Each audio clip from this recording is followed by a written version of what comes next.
Hi, this is Deborah Davis with another video from techtalk.com. Today we're going to be looking at a web tool called Eventbrite. This is a very cool tool that lets you create events online without having a merchant account, being able to take admissions for events such as trainings, workshops, anything you're going to sell tickets to online and want people to be able to purchase tickets for from a web link or a link in an email. What makes Eventbrite so special is that it doesn't have a monthly fee. Many different tools or shopping carts, merchant accounts out there charge you a monthly fee even if you don't sell any tickets or have any events that month. So we love Eventbrite because you only pay if you sell tickets. In this video, we're going to show you how to set up your own event. It's going to take less than 5 minutes. Okay, let's go ahead and take a look. Now first, when you come to Eventbrite, of course you're going to go to Eventbrite, eventbrite.com, and set up your own account. It doesn't cost anything, again, to set it up. You can create one for your own personal use, for an organization, or a business. You'll want to add your username and password and set up the account. We've already done that. So once you log in, you are taken to basically the landing page, which looks like this. In the beginning, when you first set up your account, you'll go into your account and you'll set up, for example, where you want your payment to go to, where the money will be deposited to after people pay for it. Most likely, if you have a PayPal account, it's the most affordable way to take payments, but it does link to other merchant accounts like through authorize.net. So be sure once you set up your account to go into your account settings and personalize it so that it has all of your contact and payment information. But let's get down to creating an event. So again, once you log in, you're going to come to this landing page on the My Events tab. It's going to show you a summary of the events you've already set up. For example, we have a live event set up here called Tech Talk Web Tools Training in June. This has already been set up, so we can watch and modify this event until that date. But to set up a new event, it's as easy as clicking on the link here that says Create Event.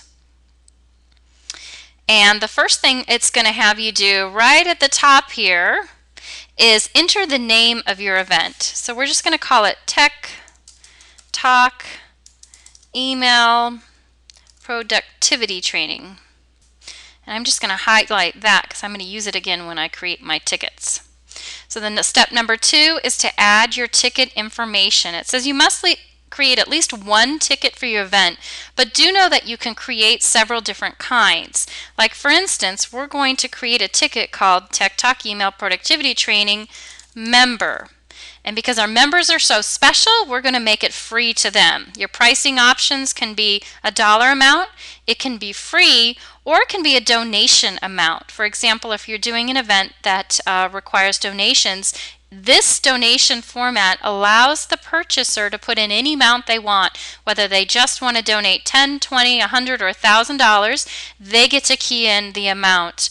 So then it asks us how many of the quantity are available. We're going to say that we have 50 seats available for this productivity training for the member price. Now, if you want to look at the advanced options, there's some really great options here. You can say specifically when you want the event to start. You can tell it what day you want to stop selling tickets. The time, you can set it to a time before the event start. You can say a minimum tickets per order, meaning maybe you have a 5-ticket minimum for groups. If you want to add a ticket description, you can. And then down here is very important. Eventbrite allows you to either include the fees into the total ticket price, meaning you, the organization, will absorb the fees for your event, or you can add the fees on top of the total ticket price, meaning if the ticket, say, costs $25 and the Eventbrite fee is $1.95, you'll pass that $1.95 fee on to the person that is paying for it. So we're going to say include the fees, we're going to absorb the price, and I'm going to click Save. Now I want to add another ticket, very similar, but I'm going to call it Tech Talk Training Non-Member. So anybody that isn't a member of Tech Talk, we're going to charge $25 for this. Again, I will show the details, and the one option I do want to calculate here, and it's already done this for me, is add the fees on top of the total ticket, or I'm sorry, include the fees into the total ticket price. And we'll click Save. Actually, it wants us to put in how many tickets are available. We'll say 50 again, and now we'll save. So the details of the event, you can just type or copy and paste what the details are of your event here. We'll say this 2-hour training class. Okay, once you've got the description of your class, it can be as short or as long as you want it to be. You can use the WYSIWYG features up here. Maybe we want to highlight 2-hour training class. We want that to pop out a little. Normally we'd add a longer description, but for the purpose of this, we want to keep it short. Maybe, let's see, we want to highlight some of the words, make them pop in a different color, so our visitors will notice. We can also add a graphic. Maybe we'll say the presenter for this class is Deborah Davis. Okay, that's me. Maybe I want to add a picture to this. So I would just click on the Edit button for pictures, and I'm going to navigate to the picture that I want to add. And you can navigate to your desktop if you have pictures saved there, or once you load a picture into Eventbrite, it will remember that picture and you can choose from that also. We're going to upload that file, and we're just going to go ahead and insert it, give it a description, and insert it. I think I want to align it to the right so it's justified here. So again, this can be as long or short as you want. The next thing at the bottom is to personalize your event. So we can actually create our own personal URL. We're going to say Tech Talk Email Training. You can't have spaces in here at all because it is a URL. So it'll be techtalktraining.eventbrite.com. They do give you colors that are preset for your event to choose from, or if you click on the Choose Your Own Colors tab, you can take your own company colors and add those hex values. We're going to go ahead and select a theme here. We like the one called Rain. It kind of has our Tech Talk colors in it. Another feature is setting the privacy. If this is a private event and only your participants that you want to invite should be included, you can make the event private. It's got a few other requirements there. If you make the event public, though, to help increase your attendance, Eventbrite will help you market your event. If you can pick different categories and you can even put different keywords in. Then the Google and the other search engine will pick it up, and you have the choice of having it distributed through the different search engines. There's lots of different additional options to choose from as far as showing the number of tickets to the people that register, showing the attendee list to people. Sometimes you want to keep that private. You can load a custom header and a footer to your web page, and you can even incorporate your Google Analytics account, if you have one, to help track in your registration. Okay, some other options that we're going to do up at the top here is if you want to load your logo for the event, I'll just go ahead and click Browse, and I'm going to pick a logo for the event, and then upload it. Of course, we need to tell what time the event is. It's going to be June 13th, and the event ends again on June 13th. It's going to go from 1 to 3 p.m.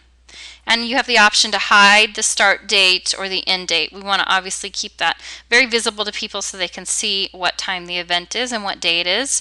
And we will leave the default as the Eastern time zone.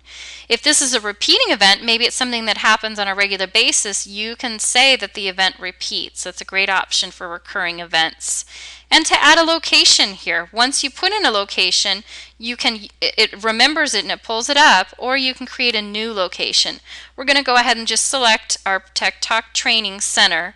And because we put the address in Sarasota, Florida, it's going to provide a map to the people that register so they have a handy way to get to the location.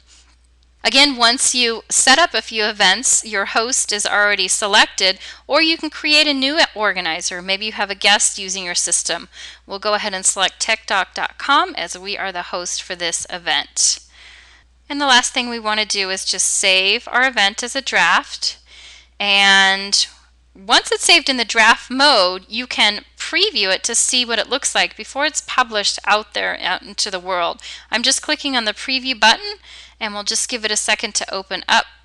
Okay, this is the preview of our event. It gives us the title, the date and time, and since this is an actual live web page we can send people to, it's also set up so they can share it with social media, LinkedIn and tweet, and if they're signed into their Facebook account, they can actually like it also.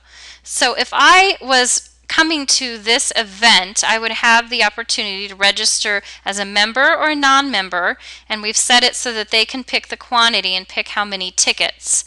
It is linked so that they could use Discover, American Express, MasterCard, or Visa, and after I put in my quantity selection and click Order Now, it'll take me to a page to print it. Eventbrite will also email a receipt, so I'll have that for my event. And if you would like to send reminders a day or two before the event, you can set it up so that Eventbrite will automatically send that to you. So if everything looks good here, I'm just going to click the Publish button and say, yes, I want to publish my event. It's going to give me the URL that I set up here so I can put it on my website, on my tweets and my LinkedIn profile, or through email promotions. This goes directly to the registration page. And it's also given me a prompt here that I can send invitations to this event to people that I've uploaded in my Eventbrite look, or to publicize it through the Eventbrite directory. I'm going to go ahead and close this for now. And you'll see that after my event was published, it took me back to this summary page. And this gives me a summary of the event. Basically, I don't have any online sales yet. If I had sales, it would show me the dollar amount minus the Eventbrite fees and how much money that I have coming to me. It shows me how long I've had the event on, and it gives me a breakdown of the ticket prices also here. Of course, my member was free, so that's $0, and it would show me how many admission tickets I sold based on my price. You remember my price was $25, but I chose to absorb the fees, which are $237 per ticket, so I would net out $22.63 per ticket. It does show here my payment options are incomplete because this account hasn't been linked to my merchant account yet. So that is how you can very quickly set up an event in Eventbrite. We may have taken a little bit more than 5 minutes because of all of the explanations, but if you have set up an event before and you have the description and images and pricing ready to go, you literally can set it up in about 5 minutes. This has been another tip from techtalk.com. Have a great day.